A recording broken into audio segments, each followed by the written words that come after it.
ఆదికాండం 39:10 చదవండి. 10, 11, 12.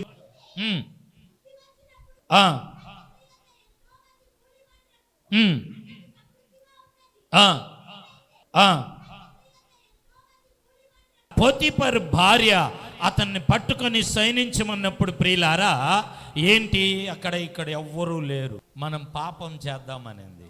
కానీ యేసేపు ఆలోచన ఏంటో తెలుసా?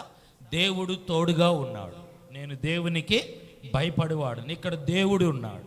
అంటే అతడు వస్త్రాన్ని విడిచి వెళ్ళాడు అంటే అర్థం ఏంటంటే ప్రియులారా, తన ప్రవర్తన అంటే పరిశుద్ధంగా తన ప్రవర్తనను మార్చుకున్నాడు. స్తోత్ర. ఎలా మార్చుకున్నాడు అతడు? ఆ 3 వచనాల్లో ఏం చేశాడంటే తన ప్రవర్తనను ఏమండి లొంగిపోవచ్చు. అతడు ఆ పోతీఫర్ దగ్గర ప్రియులారా ఫైనాన్షియల్గాను ఏదో ఒక చిన్న పోస్ట్ కొట్టేవచ్చు, కానీ తన ప్రవర్తన దిద్దుకున్నాడు. ఎలాగా? పరిశుద్ధతను విడిచిపెట్టల, పరిశుద్ధతను కాపాడుకున్నాడు. మందిరానికి వచ్చే మనం పరిశుద్ధులుగా ఉండాలి, మందిరాన్ని పరిశుద్ధంగా ఉంచాలి. మందిరాన్ని కూడా ఎలా ఉంచాలండి? పరిశుద్ధంగా ఉంచాలి. మందిరం పరిశుద్ధంగా ఉండాలి.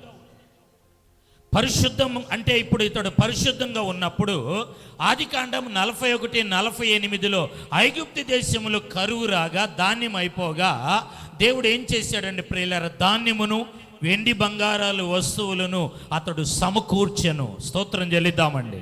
సమకూర్చెను అంటే మన ప్రవర్తన పరిశుద్ధంగా దిద్దుకుంటే మనకు అన్నీ సమకూర్చబడదు.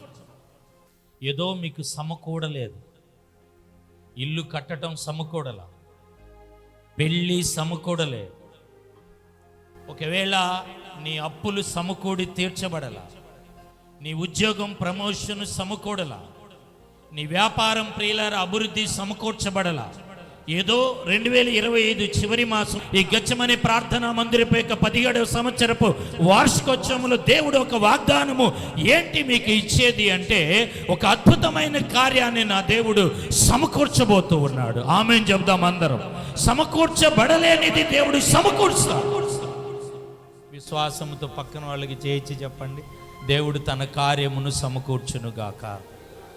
నాతోటి సేవకులారా, దేవుడు మీ సేవని, మీ సంఘాలను, మీ ఆత్మలను, మీ వెనకబడిన కార్యాలను భారంతో చెప్తున్నాను. ఈరోజు ఒక ప్రవచనాత్మకంగా నా దేవుడు ఏదో అద్భుతంగా ఈరోజు ఏదో భోజనం చేసి కాదు కానీ మీరు వెళ్ళేది ఏదో ఒక సమకూర్పుతో వెళ్ళబోతుంది.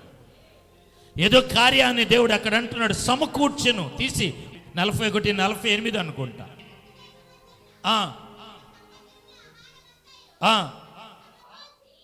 సమకూర్చి, స్తోత్ర, సమకూర్చి యేసేపు తన పరిశుద్ధ ప్రవర్తన మార్చుకున్నాడు. లూకాసు వార్త 15:17.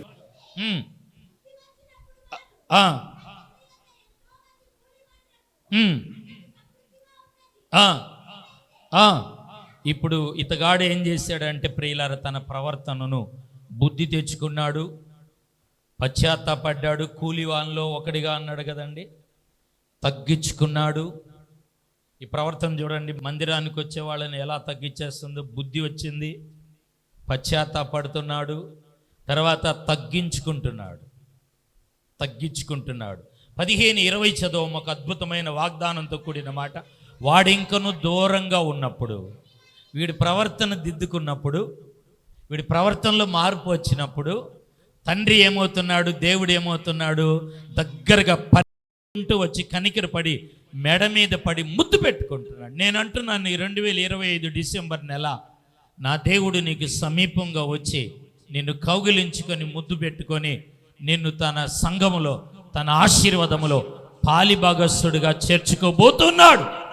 అతడు ఏమయ్యాడంటే ప్రియులారా అక్కడ జరిగిన గొప్ప విశేషమైన విషయం ఏమిటంటే అక్కడ మనం చూసినప్పుడు అతడు పాదములకు చెప్పులు, వస్త్రాలు, ఉంగరము, సింహాసనం మీద కూర్చున్నాడు. గొప్ప విందు జరిగింది. చప్పట్లు గట్టిగా కొట్టి మహిమ పొందుదాం.